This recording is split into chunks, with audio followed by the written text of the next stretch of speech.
about their relationships. This show is not an attempt to assess, diagnose, or treat any mental health or illness condition. Please consult your physician, psychiatrist, or psychotherapist for personal matters.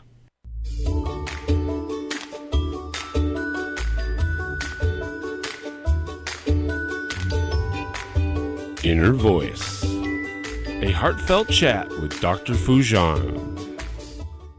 Hello, everyone. I'm Dr. Foojan Zeine. This is the Inner Voice Show. Hello to Sean in the studio, and a big hello to all of you. This is a show about what matters most in our lives, our minds, our thoughts, feelings, actions, relationships, and our fulfillment in this beautiful journey of life. In this show, I'll share with you the tip of the week about ways that we can get excited and enroll others into our ideas or get enrolled in other people's ideas. And I'll share the latest research about chronic sleep disruption during adolescence, which can lead to depression. And then I'll bring you Dr. William Ferraiolo. He's the instructor of philosophy at San Joaquin Delta Community College. He's the author of 5 books, including Meditation on Self-Discipline and Failure, You Die at the End, A Life Worth Living, and his latest one, The God Bless the Broken Bones. And we will be talking about application of Stoicism to contemporary challenges. So it's going to be an exciting show. But first, I wanted to also share with you about the Holiday Road, a drive-through amazing holiday experience, the only one in town. It's going to be at the King Gillette Ranch in Calabasas, California. It's open till January 10th, and so purchase your tickets. It's out of this world. It's get your tickets at www.holidayroadusa.com. holidayroadusa.com. Love to hear from you. Connect with me through my website, foojan.com, Foojan.com, and follow my social media and message me with your comments and topics of interest. But first, here's the tip of the week. So this week, I've been observing how when we get excited and passionate about something, a project, a task, a relationship, or a person, we tend to enroll others around us, right? I have also been a recipient of someone else's excitement and passion, which enrolled me into their ideas. There's a transference of energy, an excitement, a vision, and a connection that happens, which becomes enrolling.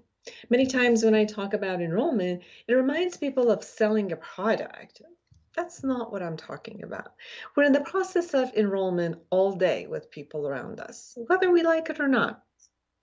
Let's define what enrollment is. So the Webster Dictionary defines it as to enroll oneself or to be enrolled. I define enrollment as the ability to share your ideas, thoughts, and vision in a way that another person gets it, understands it, and becomes inspired by it. Being enrolled is to the curiosity and the allowance to receive ideas and experiences that come to us and allow inspiration and joy of the gift of the novelty and expansion. So observe yourself and answer the following questions. All right, ready? Okay. Are you able to enroll others in your ideas, beliefs, or vision? Are you able to enroll your spouse in some of the ideas you have? How about your children? Can you enroll them to follow your directions or guidance? If you are the head of the company, how good are you enrolling your staff in new ideas? If you work in a company, how do you enroll the executive management in new ideas? In the current divided political arena, how good are you in enrolling your friends and family in your perspective? What are some of the belief systems that keep you from re-enrolling yourself on an insight in your own head to some of the other ideas, such as you need to be exercising or doing something while the other part of you enrolls that, no, let me just sleep and eat. So every moment, we're either getting enrolled by someone or enrolling them into our own ideas or being. If we're not allowing ourselves to be enrolled, then we're resisting novelty and change for the fear of the unknown. My experience is that when someone truly believes in an idea, believes that their idea works, it is to the benefit of others and creates energy and vitality, and living those ideas put them in a zone. It becomes contagious. When you watch someone be elated by what they believe in, it elates you. The emotional state transfers to people around. Interestingly enough, a person might not fully agree with the idea. However, they get enrolled in the state of enthusiasm, passion, wholeness, and elation. At times, I've experienced getting enrolled in who the person is versus their ideas. For example, the way they carry themselves with confidence, or how love and peace radiates from them, or that their wholeness becomes inspiring. One of the factors of feeling alive, elated, inspired, and fulfilled is to be engaged in life. Being engaged in life is to be enrolled in new ideas and allowing yourself to expand who you are to all the possibilities that are awaiting you, allowing yourself toward an expansion of ideas, perspectives, and experiences, creating actually fulfillment. To observe which belief systems you keep re-enrolling yourself in from the past and see if you are still working, if they're still working for you, to see if they're open or closed, and if you're open or closed to being enrolled by others, then get my book, Life Reset, The Awareness Integration Path to Creating a Life You Want. Be enrolling of yourself and allow yourself to be enrolled toward greatness. We'll be right back.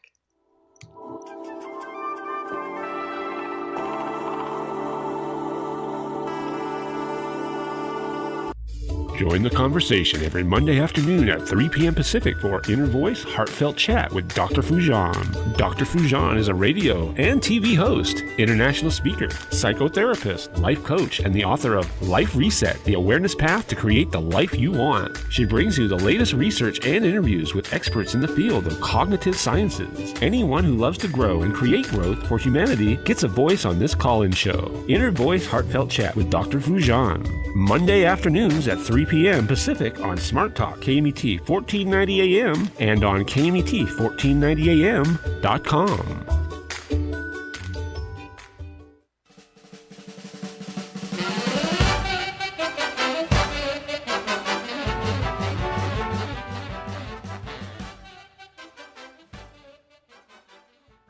Let's talk about chronic sleep.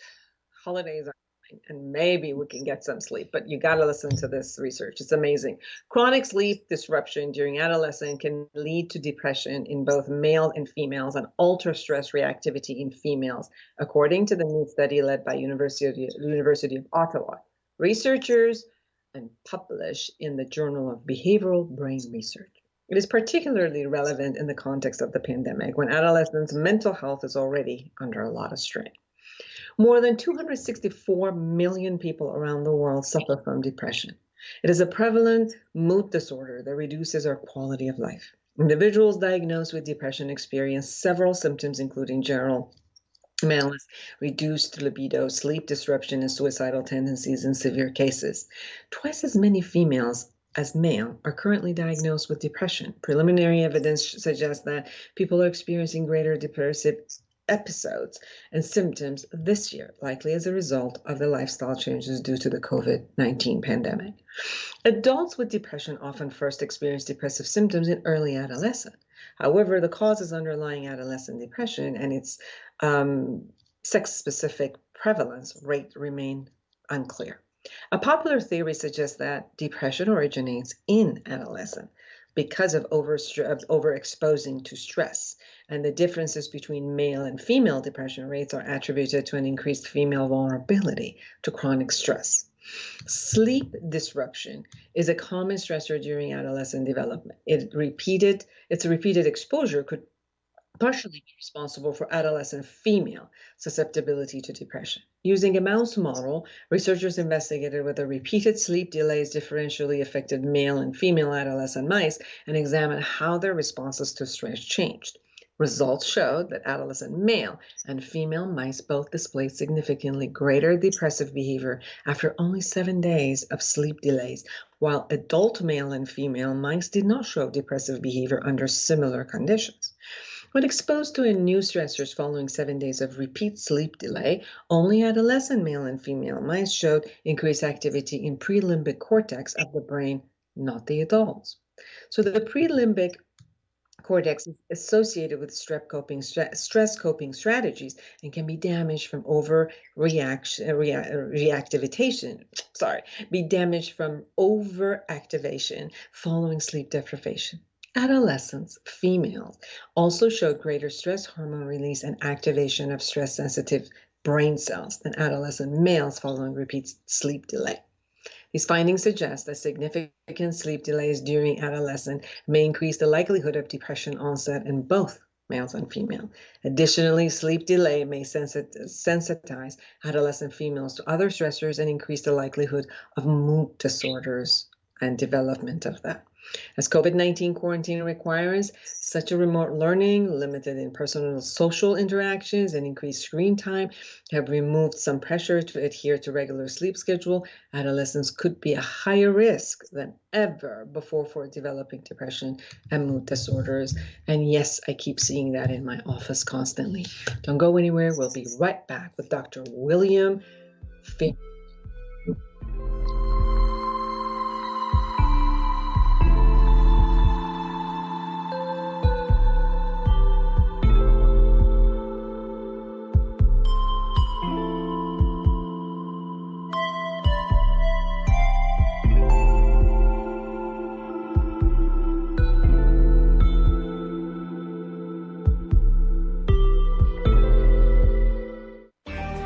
Have you ever wished you could just wake up one day, reach across your nightstand, and hit the life reset button? Let's face it, the struggles and frustrations of everyday life leave millions of women and men around the globe yearning for a new way. And the new way is right here in Life Reset, the awareness integration path to create the life you want by Dr. Foojan Zeine. You can get it now at Foojan.com or Amazon.com. Life Reset, the awareness integration path to create the life you want. You deserve it.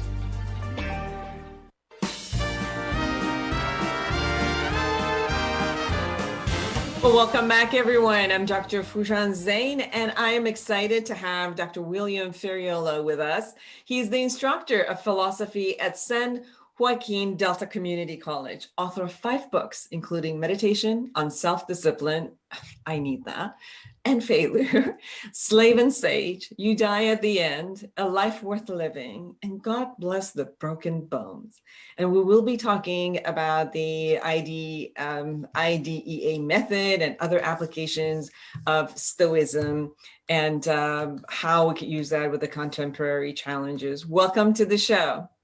Well, thank you for having me. It's an honor to be invited, and I'm very pleased to answer any questions you may have.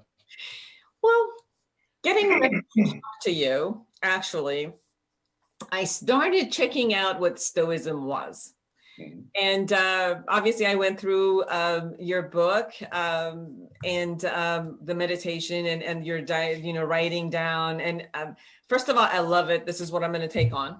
I'm going to definitely take on that, because the book, The Broken Bones, the God Bless the Broken Bones, is your daily journal, and that you've written it in a way that you speak to yourself frankly, noble, frankly, and you come clean. It's almost like every day you go through this thing of coming clean with yourself.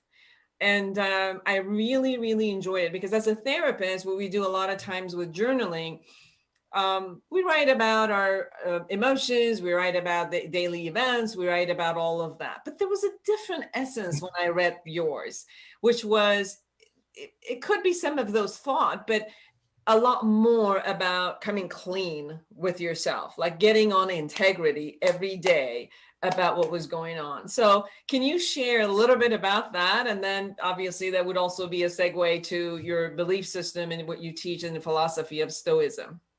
Sure, I'd be happy to. When it comes to that particular book, God Bless the Broken Bones, what I'm doing, it's a 365-day journal of my own thoughts. And my intention was to be brutally self-critical. Not unnecessarily so, not gratuitously so, but we have to be honest with ourselves about our flaws and our failings and our weaknesses if we're going to improve, if we're going to make any progress. I also write in the second person in most of the books that I've written. One exception is A Life Worth Living. That's actually a collection of essays that I've published in academic journals over the years. But the rest of them, I write in second person. So the reader will see me saying, you failed in the following way today, or you made the following mistake today. What is wrong with you? Why are you, such a weakling when it comes to resisting this or that temptation, or whatever the case may be. That's sort of been my practice ever since meditations on self-discipline and failure. Even with my most recent book, you may not have known about this one. This one just came out recently. It's called The Exile at Home, Meditations on the Passing Madness. Even this one is also written in second person and is about the recent COVID outbreak, the lockdowns, watching the rioting and the looting, what appears to me to be at least a degree of madness. So what I seek to do is to present these self-reflections that are in a Stoic vein and to some extent a Cynic vein, with capital C, cynicism. Stoicism, the Greco-Roman school of Stoicism, is actually descended from cynicism, which historically came first. And I'm happy to talk about the nature of those two philosophical schools and how they're applicable. I would argue they're just as applicable today to our own contemporary experiences and challenges as they were 2,000 years ago or more. What was interesting to me, Bill, was that as I started looking at Stoicism, because I got connected getting ready for our conversation today, I started listening to some of your talks, and then started listening to other people who on YouTube had talked about it and looked at what it was.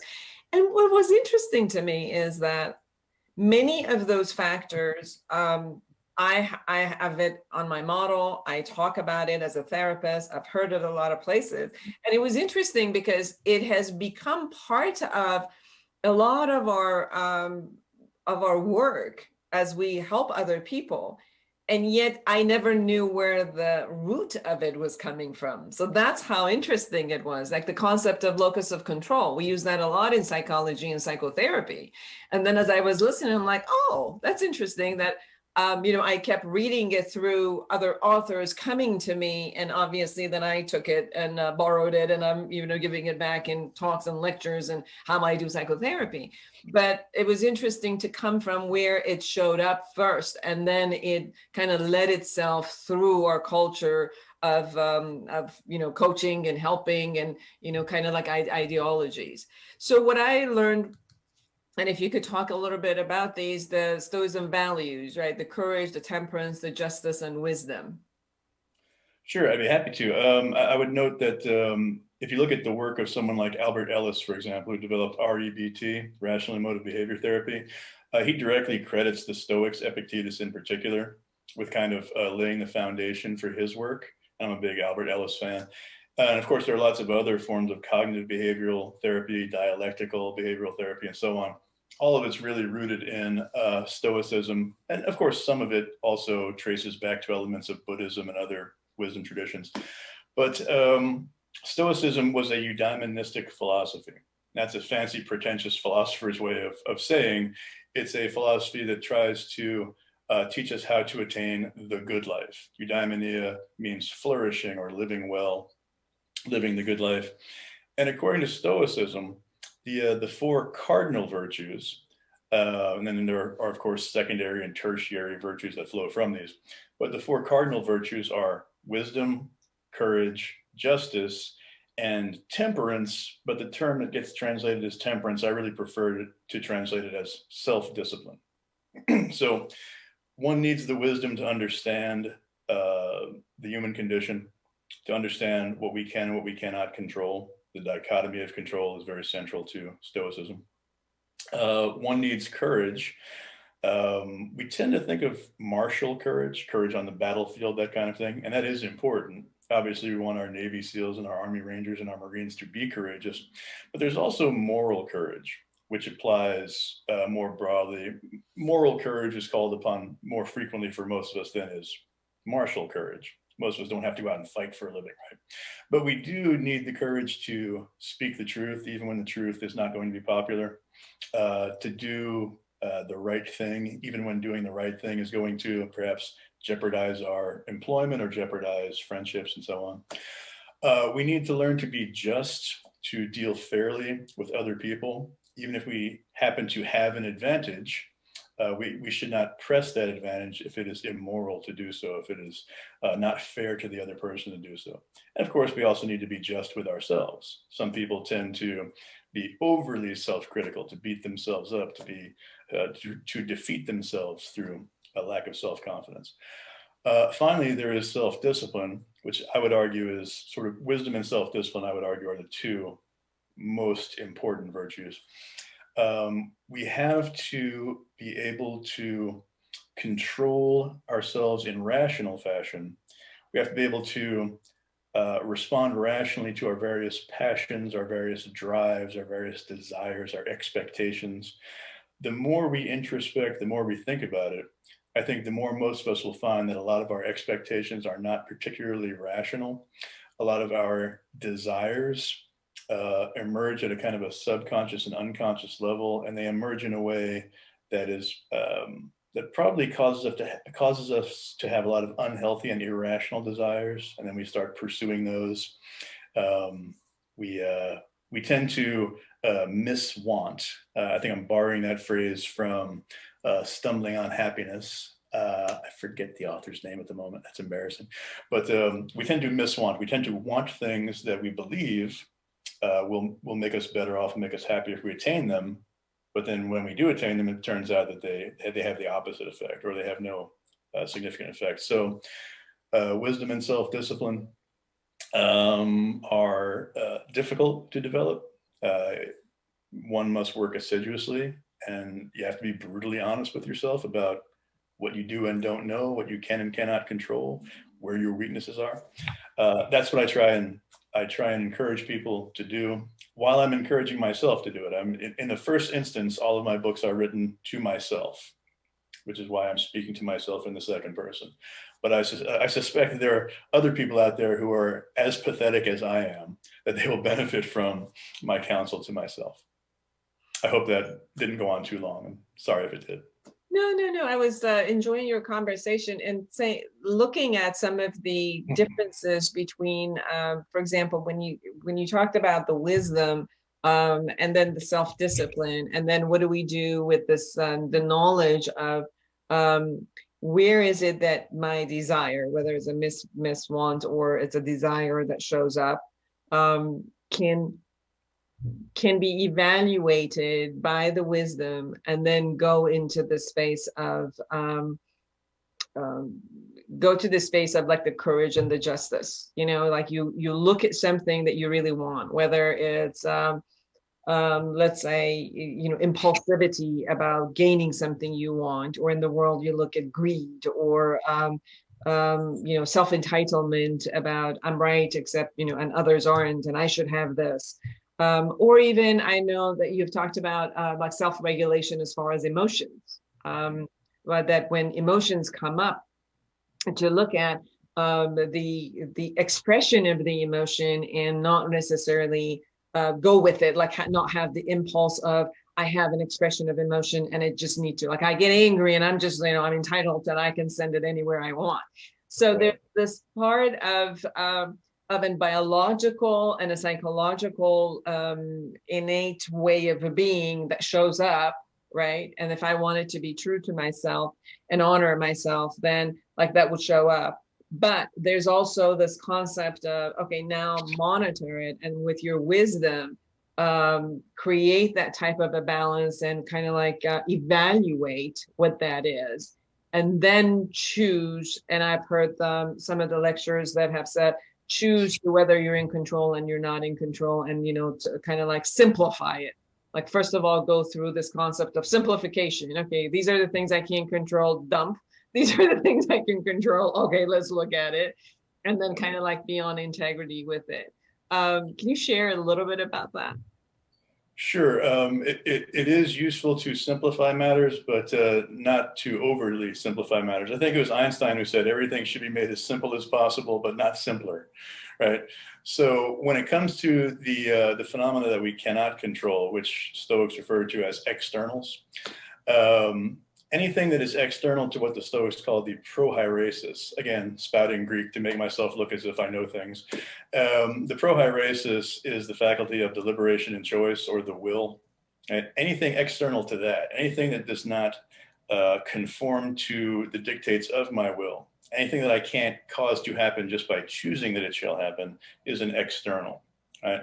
So the economic situation, the outcome of the recent election, whether a nation goes to war or not, the fact that all the people I love the most in the world are mortal and fragile, and so am I.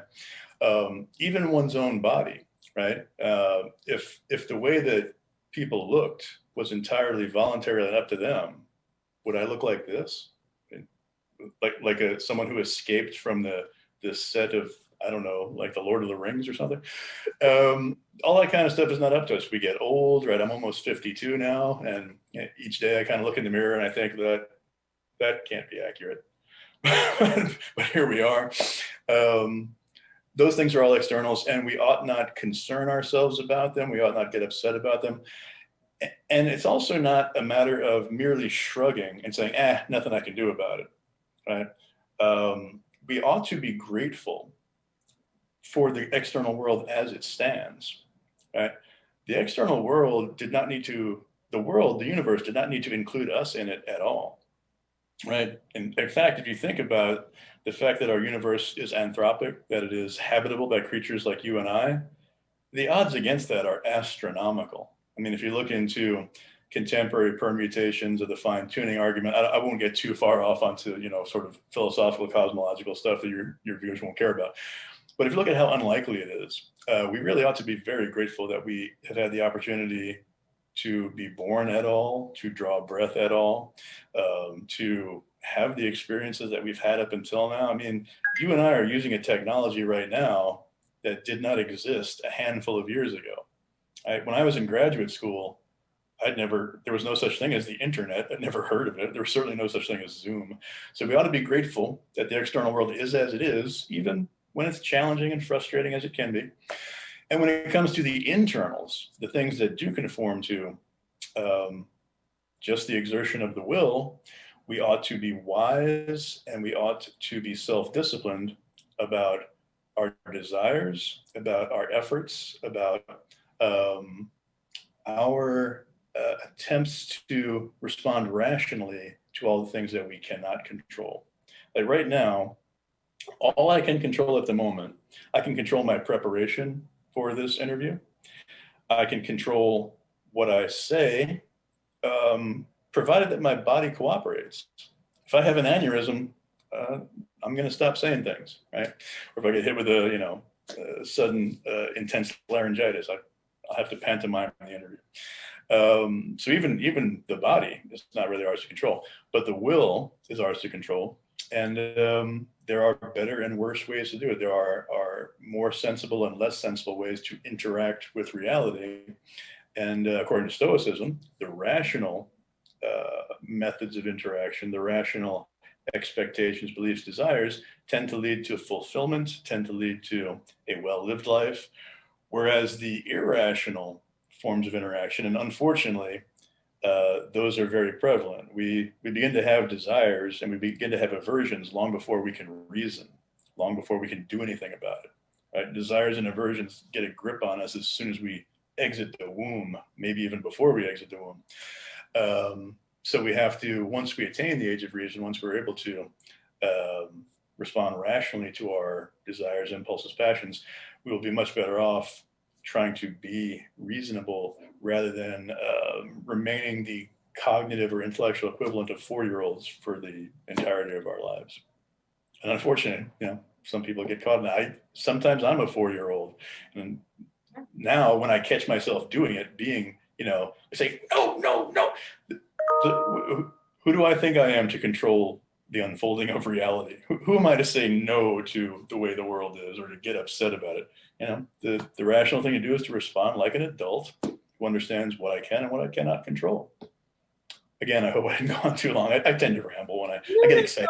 And what I get from you, which I'm enjoying, is that you take yourself serious enough, but then you really don't take yourself seriously, but you take yourself and who you are and where you are serious enough to be part of the universe where you are making a difference somehow, whatever you do, whether you do it in a negative way or a positive way, or whatever you think is negative or positive, that you are creating an impact.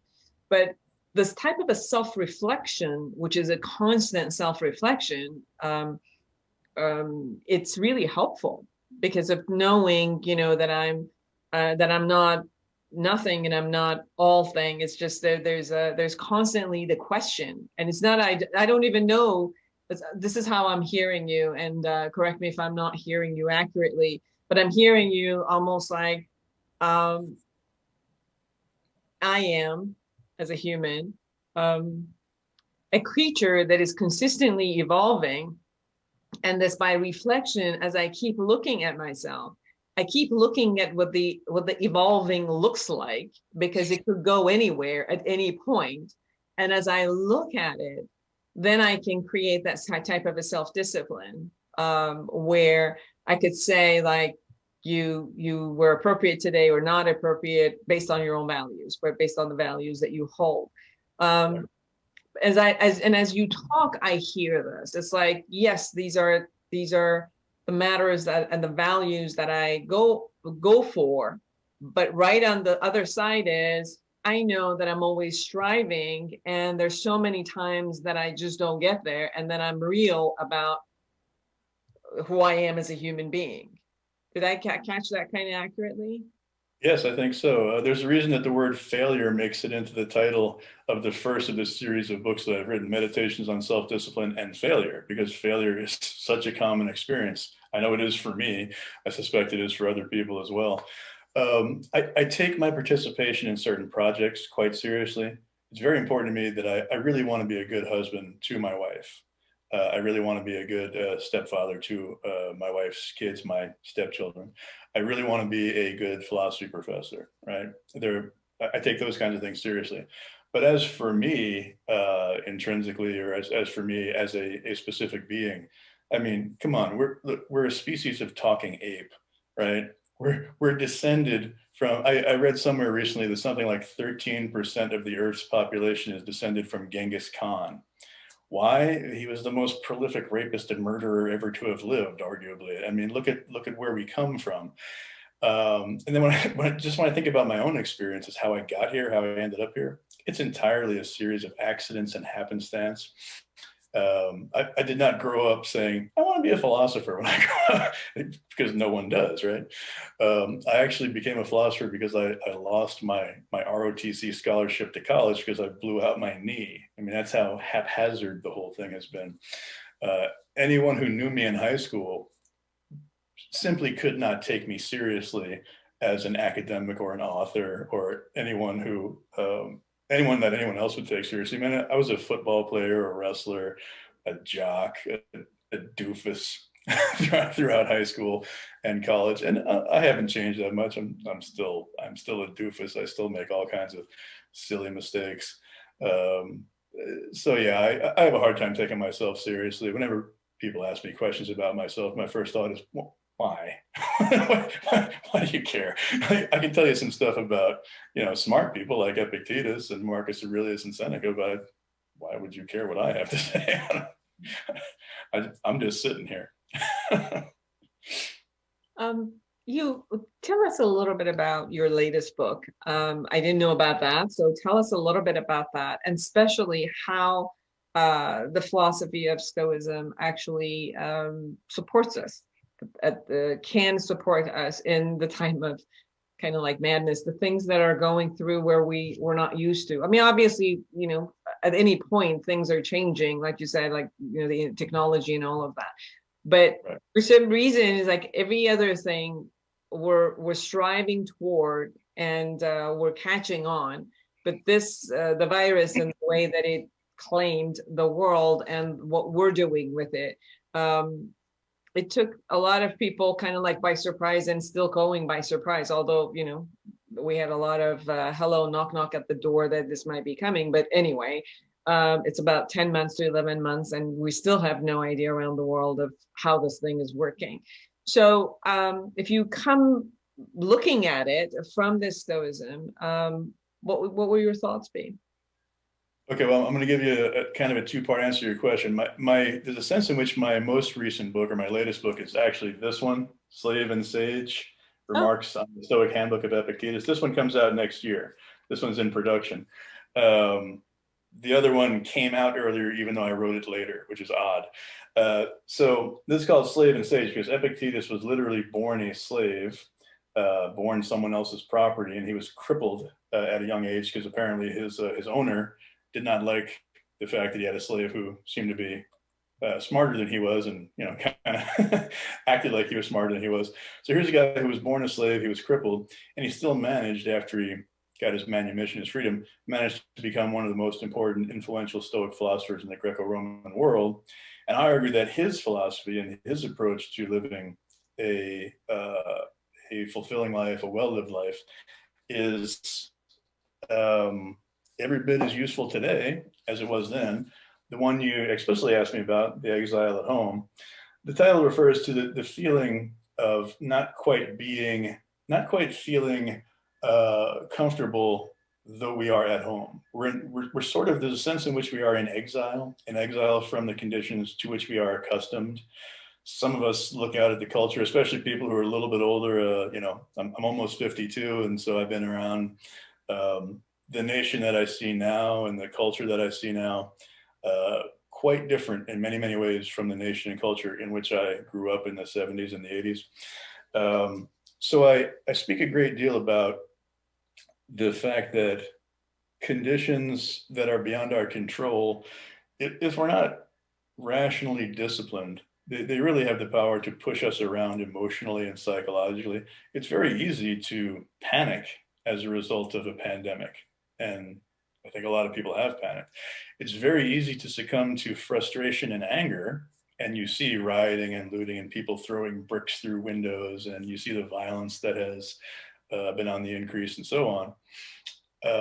It's easy to fall into the trap of thinking, well, I'm responding angrily. I'm responding in this sort of viscerally violent fashion because of circumstances.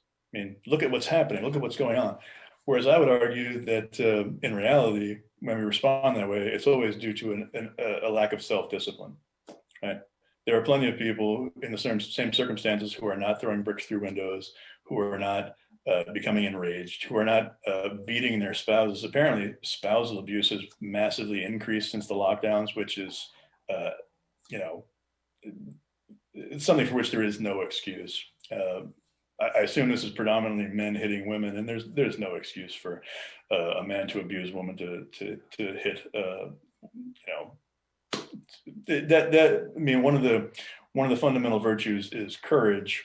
What could be more the opposite of courage than a man striking a woman who is presumably smaller and less able to defend herself? That's cowardice. I have no respect for people who do that. So I think if we took more time to reason about what is within our control, we would be less likely to give in to frustration and anger and despair. Some people apparently get really angry about having to wear the mask.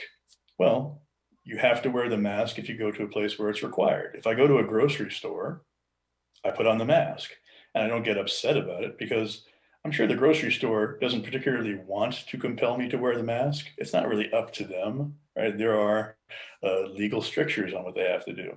They're trying to run a business. They're trying to make money. I'm trying to get food for myself. It's really childish in my view, to throw a temper tantrum because you have to put something over your mouth and nose. Other people get really, really angry at folks who don't wear the mask. And we keep seeing these viral videos of, people getting into fist fights or getting into screaming matches because someone's not wearing a mask. If someone's not wearing a mask, you might disapprove, but it's not clear how screaming at them is supposed to help. It's not clear how threatening them. I saw a video the other day, a woman wishing death on a family. There was a man and a woman with 3 children, and she said, "I hope you get COVID and die." Said this to children. That is not rational. That is not virtuous behavior. That is the ape in us coming out. That is the lizard brain. That is the limbic system. That is the fight or flight fear response coming out. That's not the prefrontal cortex running the show. The limbic system is powerful, but it's not smart. that this concept of, since you brought the conversation, which you're accurate about it not being rational, to me, like there's a lot of nudists that would say, you're taking my freedom away if you require me to wear clothes. I prefer as a human being just to walk around, nude. And that's my natural way of being. Who says that I have to wear clothes? And I know that even before this matter, there were a lot of places, even restaurants and places, that they would require to wear shoes. You couldn't just walk everywhere with no shoes. And some places they said you can't just walk, for example, in restaurants with bikinis. You had to wear an appropriate attire if you were going to go to restaurants, for example. So this concept, it's not new that a society, and then the society creates rules and regulations for it. For example, if somebody walked around nude, they would be a legal issue. It's not just, okay, it's a preference. So I think that this thing has always been there. Now there's an additional piece where obviously because of the times, they're saying, it's important for you to protect yourself and others, and have this other piece of, cloth on your body, the same way as you have these pieces of cloth all over your body, and you're not having a fit. Because the same people who would say, I have an issue with the mask, if I raise the question, then can I have my family walk around nude around your neighborhood? They would still have a fit. No, that's not okay. Like, okay, well, the two arguments just don't match that much. So I do agree that some of these things, it's more like an emotional, but not only emotional, but what matches my values at the time, that it might even be opposing to another value that I have. Right. That's what I've been seeing, because I think that it's more hitting like a rebellious side of us for wanting to oppose something versus what is it that I'm opposing. It's more like, I just want to oppose something based on where I am today. Right. What am I opposing? And is there any rational justification, not only for my opposition, but for the level of emotional response to it? I mean, it sounds an awful lot like a 4-year-old when you say, oh, you need to wear a mask to come in here. No. It's not going, the mask is not going to harm you. It might be vaguely uncomfortable, but some people find clothing to be vaguely uncomfortable. Yep. Some people find, all sorts of forms of attire or all sorts of conditions to be vaguely uncomfortable. I'm uncomfortable on airplanes, but if I want to go visit my mom in South Carolina, I get on the airplane and I try not to complain, even inside the confines of my own unruly mind. The Stoics advocate. Didn't we have to do with the seatbelt?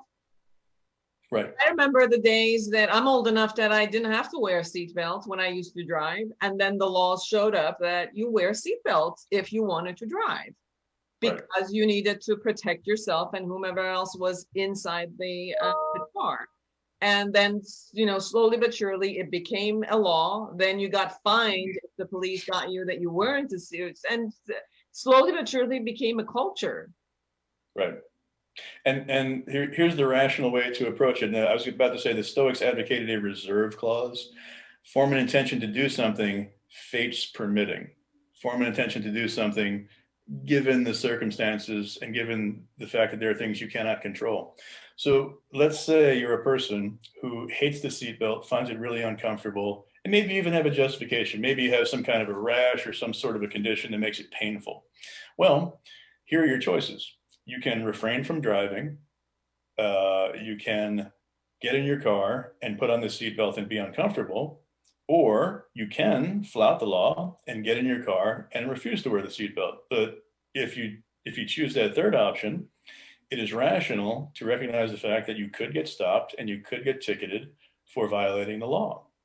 I think we probably all break laws on a fairly regular basis. I mean, I sometimes participate in a poker game with some buddies of mine. I think that might be illegal. It's gambling after all. I'm sure I occasionally exceed the speed limit. Not really intentionally, just sort of, you don't realize how fast you're going. If I do get pulled over for speeding, I would hope that I will not throw a fit or scream at the cop or behave like a child. I'll look at the speedometer and say, oh, yeah, I was going too fast. So one consequence is now I have to either pay the ticket or fight it in court or become some kind of low-level fugitive from justice, would be kind of the most embarrassing thing. What are you on the run for? Speeding. You choose your consequences when you choose whatever behavior it is. It's automatic. You choose this, you automatically also choose the possibility of all of those consequences. That's correct. Unfortunately, there are a lot of people who I think kind of refuse to recognize that, or maybe have been trained not to think in terms of consequences or probable consequences. There is something of an entitlement mentality that is becoming more pervasive. A lot of people seem to operate on the assumption that they are essentially entitled to more or less anything that they want to have. More and more, there are these demands uh, for the government to provide us, to posit us with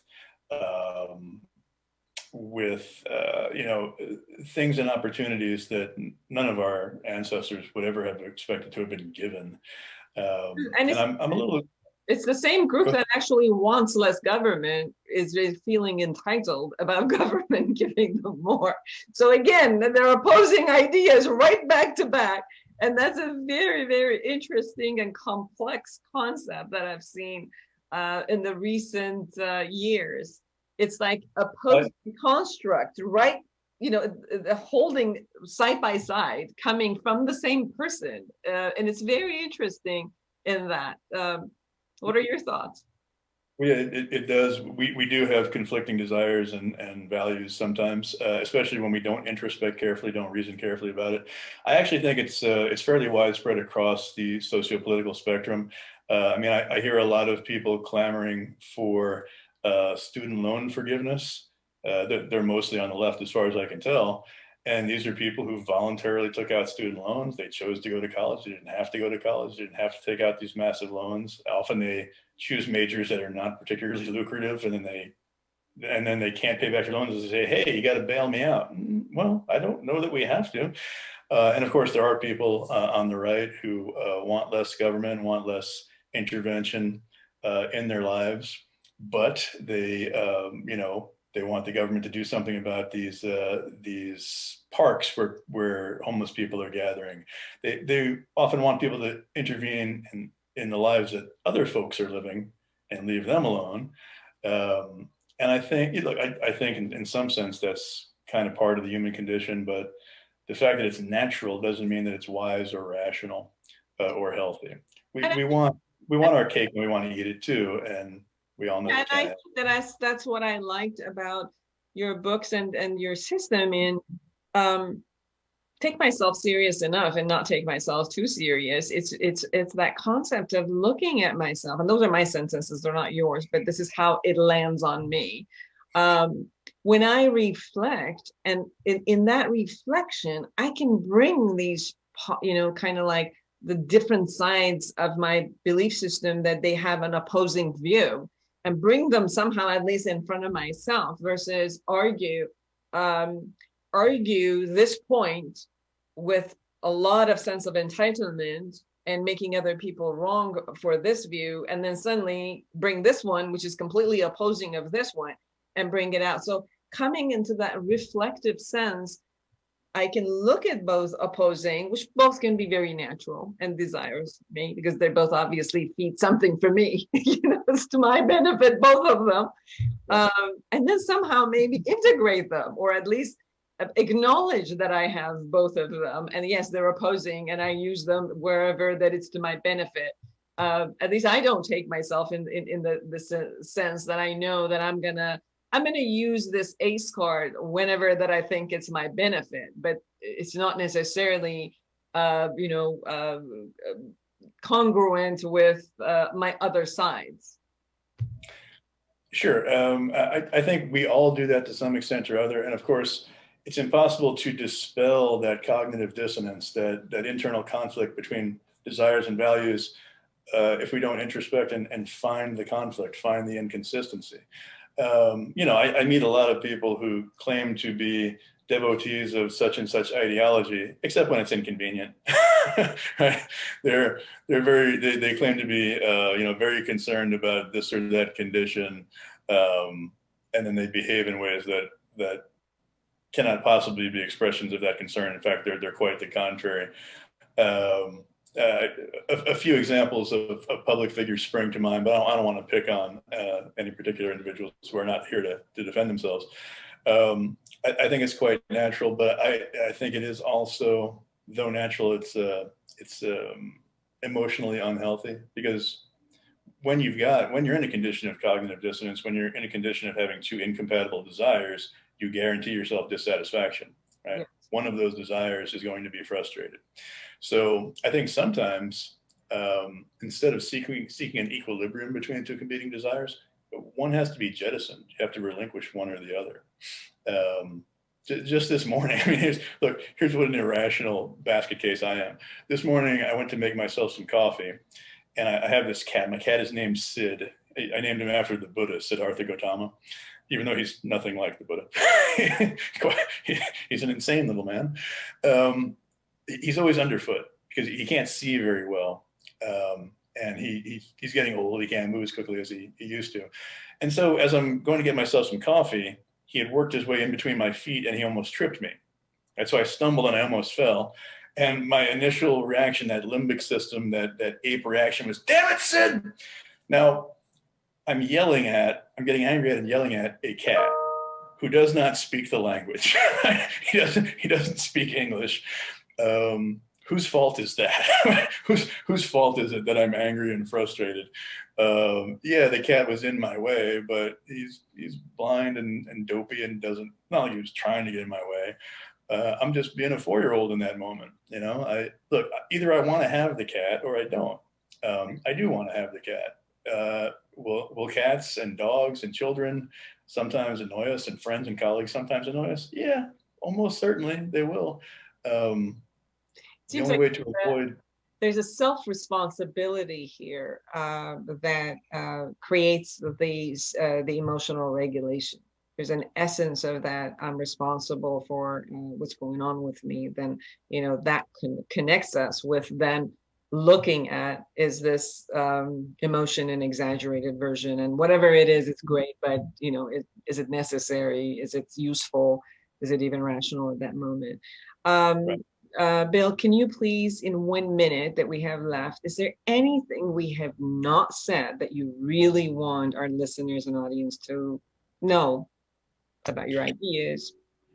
Yeah, here's one. This is not my idea. I won't claim credit for it, but try not to take it too personally. And by it, I mean everything. Life. Try not to take it too personally.